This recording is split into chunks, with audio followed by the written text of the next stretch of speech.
सभी उपस्थित भिलाई के प्रबुद्ध हमारे पत्रकार साथियों का मैं स्वागत अभिनंदन करता हूं। पिछले 5 सालों में आप लोगों के साथ लगातार काम करने का मुझे अवसर मिला। 2 विषय मुख्यतः मैं आप लोगों के बीच में लेकर आज ये प्रेस वार्ता में आया हूं। पहला विषय 2018 में भिलाई की जनता ने जिस विश्वास के साथ परिवर्तन के हमारे नारे को समर्थन दिया और 2018 से लेकर 2023 हो गया, हमने पिछले 5 वर्षों में भिलाई की जनता के आशीर्वाद से भिलाई में जो विषय जनता के महत्वपूर्ण थे उन विषयों का ध्यान रखते हुए उन सभी विषयों पर काम करने का प्रयास किया। मैं भिलाई की जनता का, आप सब प्रबुद्धजनों का, सभी भिलाई के पत्रकारगणों का, सभी का बहुत धन्यवाद दूंगा कि आप लोगों के सभी के मार्गदर्शन से मुझे 5 साल भिलाई जैसे ज़बरदस्त शहर में काम करने का मौका मिला। एक ऐसा शहर जो मिनी भारत का स्वरूप अपने अंदर रखता है, हर जाति धर्म वर्ग के लोगों को अपने अंदर समाता है और एक विचार भिलाई के अंदर से हमेशा निकलता है। भले कल्चर हो, स्पोर्ट्स हो, एजुकेशन हो, हर एक सेगमेंट में भिलाई के पास वो लोग हैं जो देश और पूरे विश्व में भिलाई के नाम को रोशन करते हैं। पिछले दिनों में एक दिन एक साथी मुझे तस्वीर दिखा रहे थे सिविक सेंटर की, और सिविक सेंटर में अनुराग बसु जी आए थे चाय पीने, और हमारे एक परिचित साथी हैं, वो मुझे तस्वीर दिखा रहे थे कि भाई अनुराग बसु आए थे सिविक सेंटर में चाय पी रहे थे, हम भी उनके साथ चाय पिए। तो ऐसा शहर भिलाई है कि हर एक सेगमेंट में उसके पास ऐसे हीरे हैं जो पूरे देश और दुनिया को मार्गदर्शन देते हैं अपनी अपनी जगह पर। दूसरा विषय, पहला तो आभार का मैंने आपके सामने रख दिया, और दूसरा विषय आपके सामने ये रखने आया हूँ। नामांकन कांग्रेस पार्टी के आशीर्वाद से, आदरणीय हमारे नेता भूपेश बघेल जी के आशीर्वाद से, सभी वरिष्ठ नेताओं के आशीर्वाद से कांग्रेस पार्टी ने मुझे भिलाई में प्रत्याशी के रूप में उतारा है, और आज जाकर मैंने नामांकन भी दाखिल कर दिया है। आने वाले चुनाव में पिछले 5 साल के जो कांग्रेस पार्टी के काम रहा है, जो सरकार का काम रहा है, उन सभी विषयों को लेकर हम जनता के बीच में जाएंगे।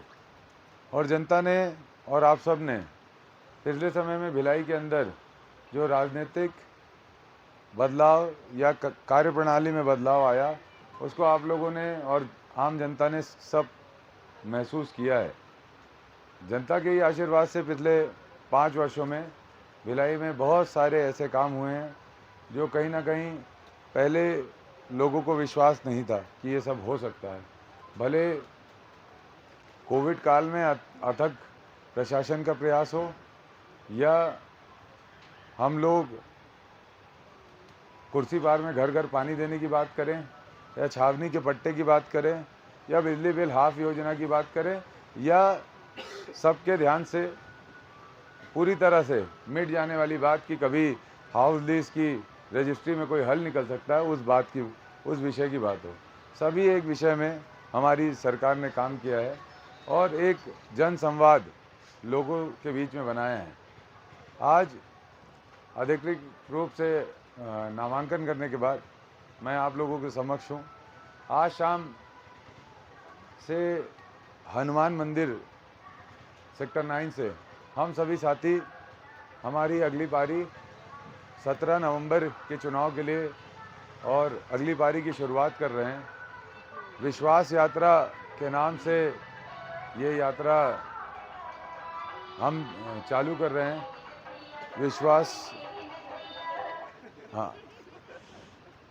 विश्वास यात्रा के माध्यम से पिछले 5 सालों में हम लोग जहाँ जहाँ पर जिस भी स्तर पर हमने जो भी काम किए हैं और जो हमारा जन संवाद है लोगों से, एक अपनापन और एक सद्भाव हमारा लोगों से है। सभी आम जन के बीच में जाएंगे और उनसे इस विश्वास के यात्रा के माध्यम से हम समर्थन मांगेंगे, कांग्रेस पार्टी के पक्ष में समर्थन मांगेंगे। और जो जनता का भाव भिलाई में दिखता है, मुझे लगता है इस बार भारतीय जनता पार्टी के कार्यकर्ताओं की चुनौती और चुनाव जनता से होने वाला है, क्योंकि जनता ने ठान के रखा है कि कांग्रेस का समर्थन 2023 17 नवंबर के इलेक्शन में करना है। मैं आपके माध्यम से जनता का भी आभार करूंगा और चुनाव प्रचार की ये जो हमारी शुरुआत है उसका भी आगाज़ करूंगा, विश्वास यात्रा का भी आगाज़ करूंगा। हम लगातार जनता के बीच में जाएंगे और जनता के साथ मिलकर आने वाले समय के भिलाई की चर्चा परिचर्चा करेंगे और भिलाई को बढ़ाने में और उसकी प्रगति में अपना योगदान देंगे। धन्यवाद। और आपके प्रश्न मैं चाहता हूं जिसको भी कोई प्रश्न करना है तो वो भी अपनी बात रख सकते हैं। हाँ, प्रगति लगातार आपके विरोधी पार्टियों द्वारा ये कहा जो किया जा रहा है कि भिलाई सुरक्षित नहीं है, अपराध का गढ़ बन गया है, ब्राउन शुगर से लेकर के शराब से लेकर के हर चीज़ की कारण में युवा बर्बाद हो रहा है, इसको बचाना है। तो इस बार जो है पूर्व मंत्री प्रेम प्रकाश पांडे जी ने कल भरे मंच से कहा कि अपराध और नशे का गढ़ बन गया है। उन्होंने सार्वजनिक मंच से दशहरे पर्व पर उसे नष्ट करना है, उस पर क्या कहना है? देखिए, ऐसा है कि चूँकि चुनाव है तो चुनाव में आपने देखा होगा भारतीय जनता पार्टी के बहुत ही वरिष्ठ नेता ने ये कहा था कि 15-15 लाख सबके खातों में दिए जाएंगे और हम सब ने इस बात को सच मान लिया था कि शायद 15 लाख रुपए आएंगे और जो काला बाजारी हुई है या जो ब्लैक मनी है उसको वापस लाके सबके खातों में भारतीय जनता पार्टी की सरकार देगी। उसके बाद साल 2 साल इंतज़ार करने के बाद भारतीय जनता पार्टी के एक बहुत बड़े नेता का फिर से बयान आता है ये चुनावी जुमला था। तो मैं बहुत ज़्यादा नहीं कहना चाहूँगा, चूँकि चुनाव है और पिछले 4.5 पौने 5 वर्षों से चूँकि भारतीय जनता पार्टी के वरिष्ठ नेता हैं, उनका संपर्क संवाद जनता से, आम जनता से रहा नहीं है, इसलिए वो कुछ कह सकते हैं। उस पर मैं बहुत ज़्यादा कुछ नहीं कहना चाहूँगा।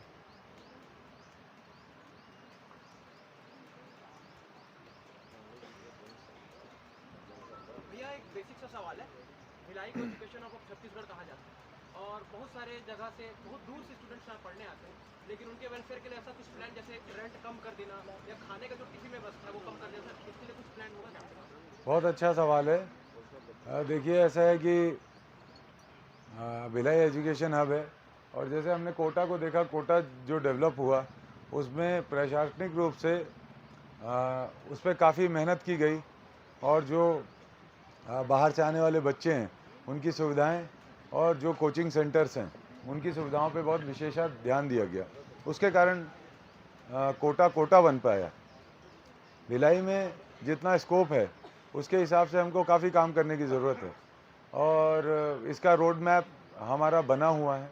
आने वाले समय में हम इस पर अपनी पूर्णता बात रखेंगे, लेकिन ये ज़रूर कह सकते हैं कि भिलाई एजुकेशन हब रहा है और आने वाले समय में भिलाई एजुकेशन के नाम पे, कोचिंग सेंटर्स के नाम पे और प्रमोट होगा।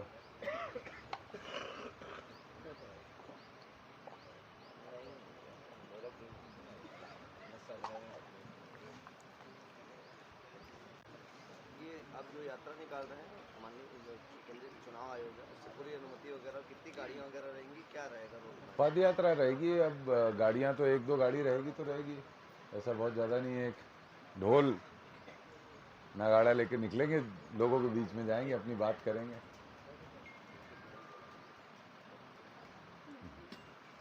अब तक कितनी यात्राएं हो चुकी हैं? पिछले 5 सालों में हर साल हमने लगभग एक बड़ी यात्रा निकाली जिसमें हम डोर टू डोर गए। सबसे पहले हमने विधायक तुअर द्वार चाय पे चर्चा, विधायक भेंट मुलाकात, प्रगति यात्रा, भिलाई के गोट, ऐसे करके 5 यात्राएं पिछले 5 साल में हम लोगों ने निकाली। बहुत सारे लोगों को 25 तारीख का इंतजार था देवेंद्र जी, और 25 तारीख आज आ चुका है, समय भी निकल चुका है, कैसे जवाब देंगे विपक्षियों को? इसीलिए मैंने आज आप लोगों को बुलाया।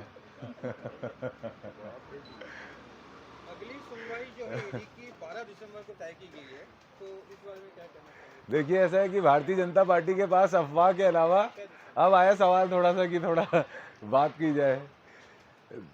भारतीय जनता पार्टी के पास अफवाह फैलाने के अलावा कोई काम नहीं है। भारतीय जनता पार्टी मैदान खो चुकी है। भारतीय जनता पार्टी के कार्यकर्ता नेता, जनता से संवाद उनका खत्म हो चुका है। अब वो चुनाव को अफवाह के दम पर जीतना चाहते हैं। इसी तरह की अफवाहों का और झूठ फरेब का लगातार भिलाई के अंदर अलग अलग तरीके से लोगों को बताया जा रहा है।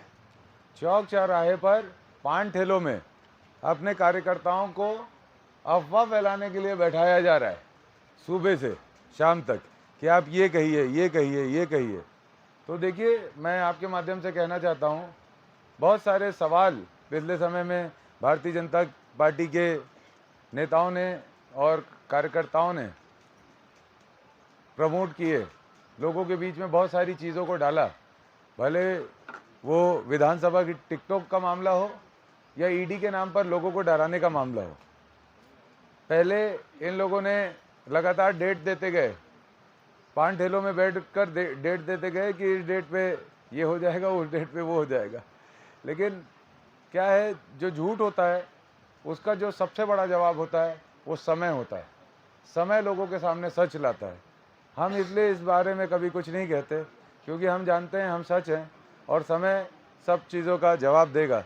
और जैसे कि एक बड़ी अफवाह फैलाई गई थी भारतीय जनता पार्टी के कार्यकर्ताओं द्वारा 25 तारीख को लेकर, वो भी मिथक मुझे लगता है कि आज पूरी तरह टूटा है। और जहाँ तक ईडी के प्रकरण की बात है, इस पे मैंने पहले भी कहा है कि मैं कानूनी लड़ाई लड़कर अपने पक्ष को जीत कर आऊँगा, और आने वाले समय में भी हम भिलाई की जनता के आशीर्वाद से हम अपनी सच्चाई की लड़ाई लड़ेंगे। और जहाँ तक ईडी का और सीबीआई और आईटी का दुरुपयोग की बात है, तो वो पूरे भारत के, मुझे लगता है आम जनता के बीच में भी ये बात पहुंच चुकी है कि ईडी, सीबीआई, आईटी आज के समय ये संस्थाएं किसका टूल बनकर, किसकी बी टीम बनकर काम करती है, और सबके सामने वो सच है। बिजली बिल हाफ को लेकर बात की जाती है कि 4.5 वर्षों में नहीं किया गया, पिछले 6 महीने में घोषणा की गई इसका।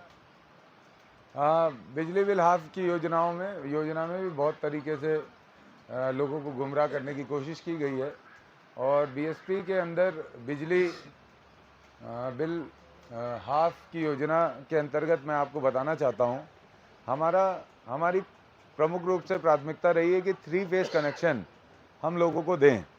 उसके लिए लगातार 2018 के बाद से हमारी सरकार, प्रशासन और बीएसपी प्रबंधन के बीच में लगातार ये संवाद रहा कि जो बीएसपी का लाइसेंसी एरिया है बिजली का, उसको सीएसपीडीसीएल को हैंड ओवर कर दिया जाए। और ये काम बहुत स्तर तक आगे भी बढ़ गया। अंतिम में स्थानीय सांसद और स्थानीय पूर्व मंत्री के विरोध के कारण इसको होल्ड किया गया। आने वाले समय में हमारी सरकार वापस बनेगी, लोगों को 3 फेज कनेक्शन मिले, सही और बिना बाधित बिजली मिले, इसकी भी जिम्मेदारी हमारी है। तो हम आने वाले समय में हमारी सरकार बनेगी तो ये जो पेंडिंग ट्रांसफ़र की प्रक्रिया, इसको हम करेंगे और लोगों को 3 फेज कनेक्शन, प्रॉपर बिजली देने का भी काम करेंगे। और जहाँ तक बिजली बिल हाफ योजना की बात है, तो ये पहली सरकार है जिसने अपने ज्यूरिडिक्शन को से आगे बढ़कर केंद्र सरकार के ज्यूरिडिक्शन में जाकर जनता के हित का फैसला लिया कैबिनेट द्वारा। ये ऐसा मुझे नहीं लगता छत्तीसगढ़ में पहले कभी हुआ होगा कि केंद्र सरकार के ज्यूरिडिक्शन में जाकर वो सरकार, राज्य की सरकार अपने काम को करे। और आप देखेंगे टाउनशिप जिस तरीके से पिछले समय में, पिछली सरकार में लगातार उपेक्षित रहा है, देखते देखते नज़रों के सामने हमारे टाउनशिप के जो क्लब्स थे, ग्राउंड थे, हाउसेस हैं या सांस्कृतिक भवन है, सबका इंफ्रास्ट्रक्चर दिन ब दिन ख़त्म हो रहा था। सीवरेज, वाटर सप्लाई, ये सब चीज़ों में आज पिछले 5 सालों में राज्य शासन ने काम करके दिखाया है, जिसके कारण सभी जगह पर आपको जो जनता के विषय हैं उसमें एक पैरेलल अपॉर्चुनिटी दिखती है। तो बिजली बिल हाफ की योजना में जनता को लाभ हुआ है और इसको गुमराह करने का काम लोग करते हैं। अभी तो मैंने ये भी पढ़ा था कि भारतीय जनता पार्टी के बहुत सारे नेता अपने आप को भी श्रेय दे रहे हैं कि उनके कारण हो गया, और दूसरी तरफ आरोप भी लगाते हैं कि ऐसा नहीं हुआ। तो ये दोहरा चरित्र नहीं समझ पे आता। एक तरफ डरते भी हैं जनता से और दूसरी तरफ आरोप भी लगाते हैं।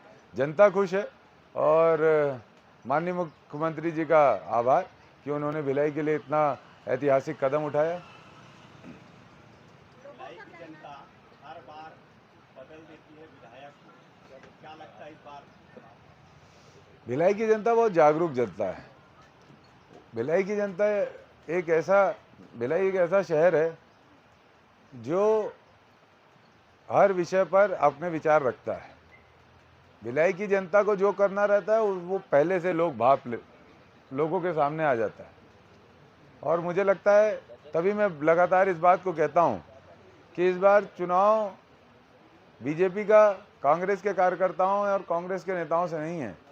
इस बार भारतीय जनता पार्टी का चुनाव भिलाई की आम आवाम से, आम जनता से है, इसलिए उनके लिए कठिनाई है। बीठक टूटेगा मतलब, तोड़ेगी? भिलाई की जनता तोड़ेगी, मैं कुछ नहीं हूँ। मैं तो एक, समझिए, एक चेहरा हूँ, लेकिन जो मेरे पीछे है या जो मेरे मन में है या जिसकी शक्ति से या जिसकी ऊर्जा से मैं काम कर पाता हूँ, वो भिलाई की जनता है। 2018 में डेंगू का कहर आया था। स्थानीय सरकार ने डेंगू के इलाज के लिए अस्पतालों को निर्देश दिए से निःशुल्क इलाज हो रहा था। बहुत दूर का बात है, वो कहाँ। इस साल भी डेंगू आया, उसको लेके देखिए, उस समय की बात बहुत अलग थी और अभी की बात बहुत अलग है। आप खुद जानते हैं अब इस पे क्या अपन चर्चा करें। कितने वोट से मान रहे अपनी जीत तय करें? देखिए, ऐसा है कि ना मैं ज्योतिष हूँ, ना मैं मुझे लगता है कि इतना बड़ा रणनीतिकार हूँ कि मैं ये सब कुछ कह सकूँ। मैं ये ज़रूर कह सकता हूँ कि भिलाई की जनता के साथ मिलकर हम लोग, माताएं, बहनें, वरिष्ठों के साथ मिलकर ये चुनाव लड़ने जा रहे हैं और उसकी शुरुआत आज हो रही है। और जो सफ़र होने वाला है वो आने वाले समय में आप लोगों को दिखेगा, मैदान में दिखेगा, जनता के बीच में दिखेगा। लीज रजिस्ट्री हेतु रजिस्ट्रेशन की प्रक्रिया आपके द्वारा शुरू करवाई गई थी आपके सहयोग से, विदेश सरकार के सहयोग से। उसमें कुछ लोगों का रजिस्ट्रेशन हुआ जो कि अब वर्तमान में बंद है। लोगों का कहना है कि अभी क्योंकि चुनाव का मौसम है, इसलिए आपने रजिस्ट्रेशन की प्रक्रिया शुरू करवाई और जीतने के बाद अगले 4.5 साल तक वो रजिस्ट्री होने वाली नहीं है। अगले चुनाव में आप उस रजिस्ट्री को फिर से जीतने के लिए लाएंगे। आपका इस बारे में क्या कहना है? देखिए, ऐसा है, मेरे पास तो आम जनता की कोई ऐसी बात नहीं आई, लेकिन अगर किसी के रजिस्ट्रेशन प्रोसेस में कोई दिक्कत है, कोई कमी है, तो मैं इसके लिए बीएसपी प्रबंधन और जिला प्रशासन से ज़रूर चर्चा कर सकता हूं। अगर आपके पास किसी एक व्यक्ति की शिकायत है तो आप कृपया करके मेरे सामने रखिए। विधायक जी दतिया में बोले देवेंद्र यादव के लिए यज्ञ हो रहा है, आज शुभ मुहूर्त में नामांकन करें। देखिए, ऐसा है कि सभी लोग, ईश्वर को तो हम सब मानने वाले हैं और हम चूँकि जिस व्यवस्था से आते हैं, कौन कहाँ जन्मेगा ये तो अपने हाथ में नहीं है, लेकिन जिस परिवार में आते हैं उस परिवार की जो नीति रीति या जो पारंपरिक चीज़ें रहती है उसको सब लोग मानते हैं। तो ऐसा है कि यज्ञ की तो बात जानकारी नहीं है, अगर कोई करा रहा होगा तो करा रहा होगा, मैं तो नहीं जानता इस बारे में। लेकिन अगर मुहूर्त की भी बात करें तो मुझे लगता है कि जो कर्म होता है ना ज़िंदगी में, उसका फल मिलता है, और कर्म ही ज़िंदगी का मूल आधार है किसी भी चीज़ की सफलता का या विफलता का। हो सकता है कि जो ग्रह नक्षत्र हैं वो आपके ज़िंदगी में प्रभाव डालें, क्योंकि हम तो इसको जानते नहीं हैं बहुत ज़्यादा बारीकी से, लेकिन ये ज़रूर जानते हैं कि कर्मों को कोई ना रोक सकता है ना उसको बदल सकता है। आपके कर्म आपको आज नहीं तो कल उसका परिणाम देते हैं, और कर्म कभी खाली नहीं होते। तो मैं कर्म पे विश्वास करने वाला व्यक्ति हूँ।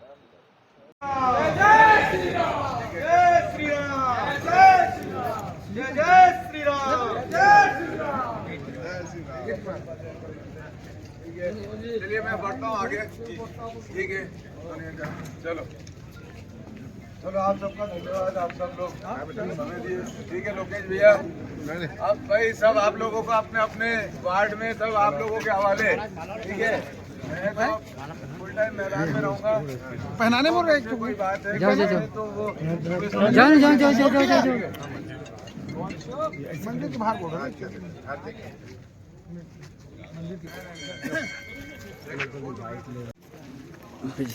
देख लेना तो कल कर लेंगे। ठीक है, कृष्णांत भैया मिलते हैं। Thank you.